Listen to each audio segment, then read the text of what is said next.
India गठबंधन के लोग सब लोग अपने प्रिय लोकप्रिय विधायक माननीय जाहिद बेग से जो नहीं मिलने दिया जा रहा है, एलआईयू की रिपोर्ट वहां नहीं पहुंची है, इसका इतराज हम सबको है और उसकी आपत्ति हम लोग दर्ज करना चाहते हैं। ये बात उत्तर प्रदेश के सदन में उठेगी क्योंकि वो माननीय विधायक हैं, उनसे मुलाकात के अलग नियम होते हैं और उससे हम लोग को वंचित किया जाता है, उनको वंचित किया जाता है। वो हार्ट के मरीज हैं, उनका इलाज और उनकी देखरेख वहाँ पे सही तरह से हो रही है, इसकी जानकारी हम लोग को होनी चाहिए। ये सारी बातों को लेके आज ये प्रेस वार्ता रखी गई। साथ ही साथ उत्तर प्रदेश के उपचुनाव चल रहे हैं। भारतीय जनता पार्टी की गलत नीति और बेईमानी की जो नीति है वो इस चुनाव को टालने में स्पष्ट रूप से हम लोग को दिख रही है। हम जनता की आवाज जो सुन रहे हैं मझवा में और फूलपुर में विशेष करके, वो ये दिख रहा है कि भारतीय जनता पार्टी बुरी तरह से ये चुनाव हारने जा रही है और 27 का भी चुनाव हारने जा रही है। ये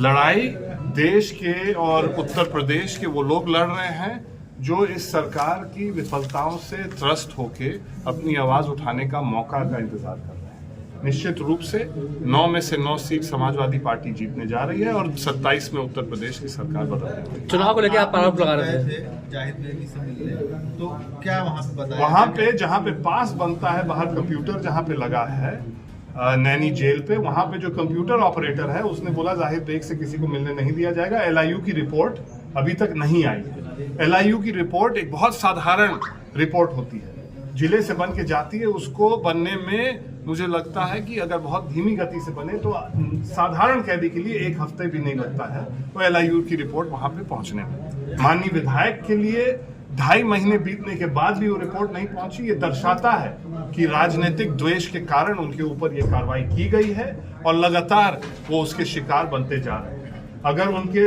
एलआईयू की रिपोर्ट जो मिलने के लिए नहीं जा रही है तो उनके ऊपर जो आरोप लगे हैं उसकी जांच और छानबीन किस तरह से हो रही है वो आप उसी से उसका अंदाज लगा सकते हैं। आप बता रहे थे जान का खतरा भी है उनके। निश्चित रूप से वो जेल में किस परिस्थिति में है, जब तक हम लोग उसको देखेंगे नहीं तब तक हम लोग कैसे जानेंगे। वो एक अलग श्रेणी के कैदी होते हैं जो माननीय विधायक होते हैं, उनको अलग से बैरक उपलब्ध होता है, उनको अलग से सुविधाएं उपलब्ध होती हैं। ये कोई राजनीतिक द्वेष के कारण उनके विरुद्ध जो कार्रवाई की गई है, हम लोग जब तक देखेंगे नहीं जानेंगे नहीं तब तक हम लोग कैसे जानेंगे कि उनको किस तरह से रखा गया है। और हार्ट का ऑपरेशन उनका 5 महीने पहले हुआ है, उनका चेकअप होना होता है, उनको दवा की जरूरत होती है, कैसे मालूम कि उनको सही दवा दी जा रही है? क्या लग रहा है कि साजिश हम लोग चाह रहे हैं, हम लोग जानते हैं कि भारतीय जनता पार्टी भदोही विधानसभा नहीं जीत सकती है, जाहिद बेग साहब को नहीं हरा सकती है भदोही से, इसीलिए उनको रास्ते से अलग करके वो अपना सीट यहाँ पे जीतने की तैयारी कर रही है और हम लोग इसका विरोध करते हैं। और निश्चित रूप से अगर जल्द से जल्द जिला के प्रशासन की कार्रवाई में सुधार नहीं हुआ तो एक बड़ा आंदोलन भदोही जिले में होने जा रहा है। समाजवादी पार्टी, तृणमूल कांग्रेस, भारतीय राष्ट्रीय कांग्रेस, इंडिया गठबंधन के सारे साथी एक सुर में इस अन्याय के विरुद्ध आवाज उठाने वाले हैं। अच्छा, उपचुनाव चल रहा है, आप लोग का राजनीतिक क्षेत्र रहा है काफी समय से मिर्जापुर, तो आप कह रहे हैं कि हम सभी सीटें समाजवादी पार्टी जीतेगी, लेकिन जो पिछला अभी लोकसभा चुनाव हुआ है हाल ही में, रमेश बिंद अपने ही विधानसभा में जहां लगातार विधायक थे वो हार गए। देखिए, लोकसभा का चुनाव उनको समय भी कम मिला था, बड़ा क्षेत्र था उनके लिए, एक नया क्षेत्र था पूरा लोकसभा, वो लड़े और ऐसा नहीं है कि बुरी तरह से हारे, मामूली अंतर से वो हारे हैं। कुछ कमियां रही होंगी हम लोगों में, हम लोगों के पास भी समय नहीं था वहां पे पर्याप्त समय देने के लिए। एक माहौल था, उस माहौल का लाभ हम भी पूरी तरह से नहीं उठा पाए और हो सकता है किसी कारण से वो भी पूरी तरह से नहीं उठा पाए, इसीलिए हम दोनों साथी आज उस सदन में नहीं है। हम लोग लड़ाई के लिए तैयार हैं, लड़ते रहेंगे। जनता की जो बातें हैं, चाहे वो महंगाई का विषय हो, बेरोजगारी का विषय हो, चाहे किसानों का मुद्दा हो, सारे मुद्दों पे, और जो बिगड़ी हुई कानून व्यवस्था है जिससे एक एक नागरिक, एक एक प्रदेश की जनता चिंतित है, इन सब आवाजों को हम लोग उठाते रहेंगे और लड़ाई लड़ते रहेंगे। इलेक्शन का डेट बनाने की बात कर रहे थे, आप क्या आरोप लगा रहे थे आयोग पर? इलेक्शन का डेट ये निश्चित रूप से कभी ये सुनने को नहीं मिला है कि बीच चुनाव में पोलिंग का डेट बदल जाए और कोई ठोस उसका कारण ना दे। ये जो बात चुनाव आयोग से निकल के आई है, अगर वो जब चुनाव का घोषणा कर रहे थे 45 दिन पहले, अगर कैलेंडर देख लिए होते तो उनको मालूम होता कि छठ का पर्व पड़ रहा है, अमावस्या पड़ रहा है। उस समय उनको ये सोचना चाहिए। ये बीच चुनाव में जाग जाना ये दिखाता है कि चुनाव आयोग कितना निष्क्रिय है, और साथ ही साथ चुनाव आयोग दबाव में काम कर रहा है। ये इससे सिद्ध होता है। किनके दबाव में लग रहा है? अरे किसके? सरकार के दबाव में काम कर रहा है।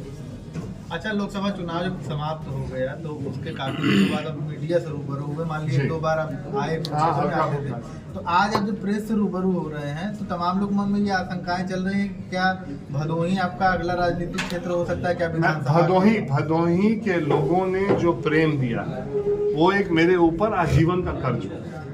एक नए चेहरे को एक नए चुनाव निशान पे इतना पर्याप्त वोट देना, इस तरह से चुनाव लड़ाना, ये निश्चित रूप से एक अनोखा अनुभव हमारे लिए भी था, और मुझे लगता है भदोही के लोगों के लिए भी था। ये भदोही का दर्द अब मेरा फर्ज बनता है कि उसको मैं अपना दर्द मानूं। यहाँ पे किसी तरह का संकट हो, किसी तरह की तकलीफ हो, ये फर्ज बनता है कि हम लोग कम से कम कंधे से कंधा मिला के भदोही की जनता के साथ खड़े रहें और उनकी आवाज बन के जहां तक पहुंचा सके वहां तक आवाज पहुंचाना हम लोग का फर्ज और धर्म बनता है।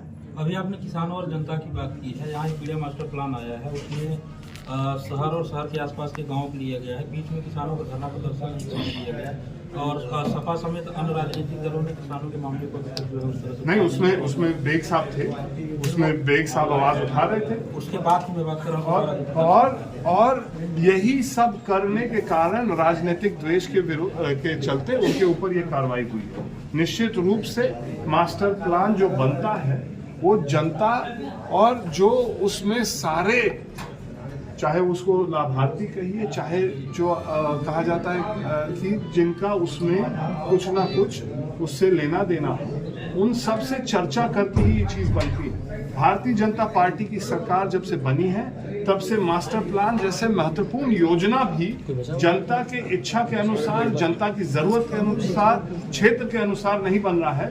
कार्यालय में बैठ के ये कार्य किए जा रहे हैं जिससे जनता को काफी तकलीफ है। हम लोग सब मिल के ये जानना चाहते हैं कि अगर आप भूमि अधिग्रहण करेंगे तो भूमि अधिग्रहण कानून 2012 के तहत होगा कि नहीं होगा।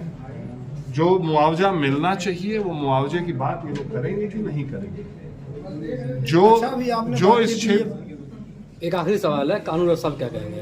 कानून व्यवस्था पे आते हैं, ये इनका सवाल खत्म कर लें, क्योंकि ये विकास से जुड़ा हुआ है। कालीन उद्योग से जोड़ के ये लोग ये बात करते हैं, तो कालीन उद्योग के जो स्टेक होल्डर हैं, जिनका उनका क्या इस बीडा के मास्टर प्लान से क्या लाभ होने वाला है, क्या हानि होने वाली है, ये जनता के सामने रखने का काम सरकार देगी। अगर इन्होंने जनता को कन्विंस करने का प्रयास किया होता, जनता से वार्ता करने का प्रयास किया होता, तो हो सकता है कि स्थिति उत्पन्न नहीं होती।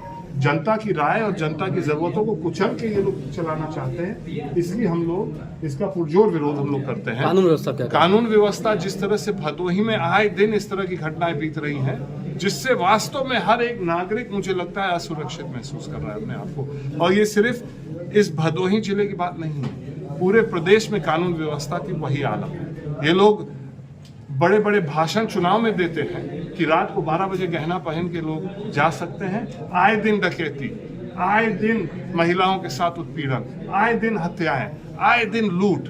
ये आज तक उत्तर प्रदेश के इतिहास में मुझे लगता है कि इतना खराब कानून व्यवस्था हम लोग ने अपनी जिंदगी में नहीं देखा होगा जितनी खराब कानून व्यवस्था आज की डेट में है। राजस्व मामलों में भ्रष्टाचार बढ़ चुका है। राजस्व नहीं,